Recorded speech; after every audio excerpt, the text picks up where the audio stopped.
దక్షిణాదిన దడపుట్టించిన ఫేంజల్ తుపాన్ తీరం దాటడంతో అంతా హమ్మయ్య అనుకున్నారు. ఫేంజల్ తుపాన్ బలహీనపడి అల్పపీడనంగా మారి అరేబియా సముద్రంలోకి ప్రవేశించింది. దీంతో ఇప్పట్లో వానలు మళ్లీ రావులే అని జనాలు సంబరపడ్డారు. కానీ ఇంతలో వాతావరణ శాఖ మరో సంచలన వార్త అందించింది. తాజాగా బంగాళాఖాతంలో మరో అల్పపీడనం ఏర్పడనున్నట్లు శుక్రవారం వాతావరణ శాఖ ప్రకటన జారీ చేసింది. దీని ప్రభావంతో తెలంగాణలోని పలు జిల్లాల్లో వాతావరణం మేఘావృతమై ఉంటుంది. కొన్ని ప్రాంతాల్లో మోస్తరు వర్షం కురుస్తుందని తెలిపింది. డిసెంబర్ 6-7 తేదీల్లో ఏర్పడే ఆవర్తనం దక్షిణ దిశగా పయనించే అవకాశం ఉన్నట్లు పేర్కొంది.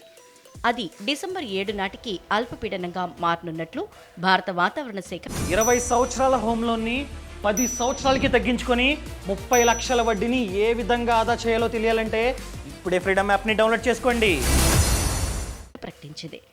అది వాయువ్య దిశగా పయనించి డిసెంబర్ 12 నాటికి తమిళనాడు, శ్రీలంక తీరరేఖకు చేరుకుంటుందని అంచనా వేసింది. దీని ప్రభావంతో తమిళనాడులోని దక్షిణ కోస్తా జిల్లాల్లో ఇప్పటికే వర్షాలు కురుస్తున్నాయి.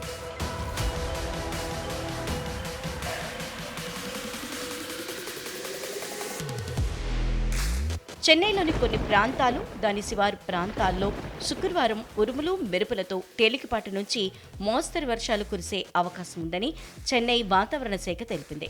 డిసెంబర్ 12-13 తేదీల్లో తమిళనాడులోని దక్షిణ కోస్తా జిల్లాల్లో వర్షాలు కురుస్తాయని ఐఎండీ అంచనా వేసింది.